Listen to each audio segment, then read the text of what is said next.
দেশের বিভিন্ন স্থানে বেড়েছে মারাত্মক বিষধর সাপ রাসেল ভাইপারের উপদ্রব, যার দংশনে বাড়ছে মৃত্যুও। বিশেষ করে ফরিদপুর, মানিকগঞ্জ, রাজশাহী সহ পদ্মা নদী তীরবর্তী এলাকায় দেখা দিয়েছে আতঙ্ক।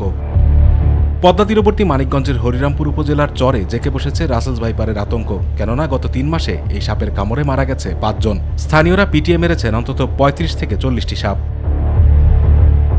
শুধু মানিকগঞ্জ নয়, ফরিদপুর জেলার পদ্মা তীরবর্তী চরাঞ্চলেও দেখা মিলেছে এই সাপের। অন্য সাপ যেমন পালিয়ে যেতে চেষ্টা করে, সেখানে এই সাপগুলো মানুষের কাছাকাছি যখন চলে আসে তারা শব্দ করতে থাকে, আর যখন তার আয়ত্তে মানুষ চলে যায় তখন আতঙ্কিত হয়ে কামড়ও দিয়ে বসে। চিকিৎসকের মতে রাসেল ভাইপার কামড়ের দংশনের গড় ৭২ ঘন্টা বা ৩ দিন পরেও রোগীর মৃত্যু হতে পারে। বেশিরভাগ ক্ষেত্রে এই সময়সীমার মধ্যে অ্যান্টিভেনম প্রয়োগ করা জরুরি, ফলে আক্রান্ত ব্যক্তির জীবন বা অঙ্গ প্রত্যঙ্গ বেঁচে যায়।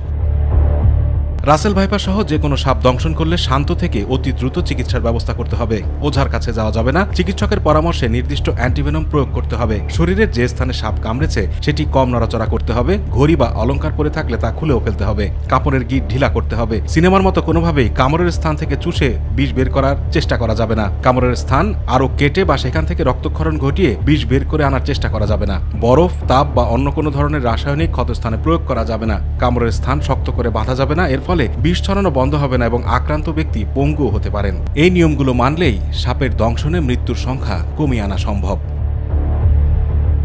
আতিকুর রহমান তিতাস, মাই টিভি।